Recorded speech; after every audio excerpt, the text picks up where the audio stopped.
In this guide, I'll show you how to share your Nintendo Switch online subscription with all users on your Nintendo Switch 2. Now, this is likely only a problem if you have two Switch 2s and your Nintendo account is already registered as the pass-enabled console on your first Switch.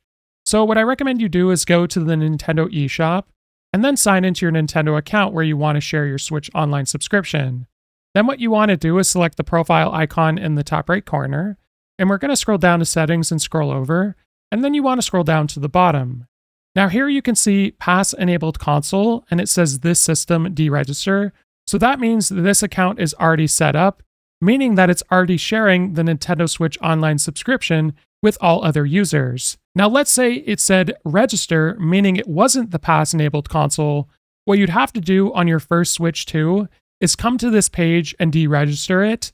And then all you'd have to do on your second Switch 2, where you're trying to set it up as the pass-enabled console, is sign into your Nintendo account, and then open up the Nintendo eShop, which would make it pass-enabled. If this guide was helpful, like and subscribe, and we'll see you in the next one.